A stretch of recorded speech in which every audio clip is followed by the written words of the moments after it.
COVID lockdown takes place. There's a massive panic. All of these stocks crash because we're shutting down the world for the next 2 years. The hue and cry comes from the mainstream media and from the leaders in business and from the politicians. Lower the interest rates. So Jerome Powell turns around and lowers the interest rates and lowers the interest rates. And pretty soon we've got interest rates going from 250 basis points, like overnight rates, to zero. Well, what happens to the stock market? By the summer of 2020, all of the stocks have recovered. Amazon's recovered, Apple's recovered, Disney is trading higher. And I'm watching this. What you saw was Main Street was destroyed by these policies, right? Main Street got shut down. The private manufacturer, the person that works with their hands, the small business, the mid-sized business, these people get destroyed, right? Like, okay, it's illegal for you to open your gym. You're going to jail if you go to work. And then Wall Street they had the best year of their life, Jordan.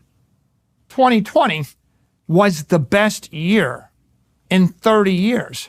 All you had to do was be holding the stocks or playing the market. When interest rates go to zero, the P to E of any company that generates cash it doubles, it triples. The cap rates on real estate doubled. So you own a building, no one's in it, the value of the building doubles in 4 weeks. All the customers are being bankrupted, the value of the company doubles. The government printed money, we had hyperinflation. And the thought that I had, which is this investment manager sitting on his floaty at his house in the Hamptons is having the best year of his life, and I'm having the worst year of my life. And I'm watching all these people I care about wiped out, destroyed, jailed, abused, bankrupted, fired, stripped of all hope. And then I have this $500 million asset and the interest rates go to zero. My finance is non-performing. My equity is dead in the water. My chances of turning this around are zero because after doing 100 things for a decade, they're zero. My human capital is about to be stripped away. So I have a choice between a fast death or a slow death.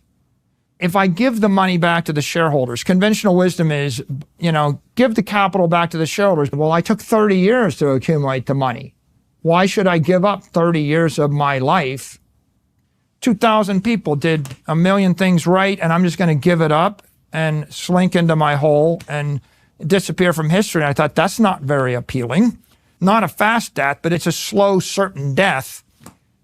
Or I can fight, right? And so paradigm shift, war. It wasn't the war on COVID. It was the war on currency combined with the war on COVID.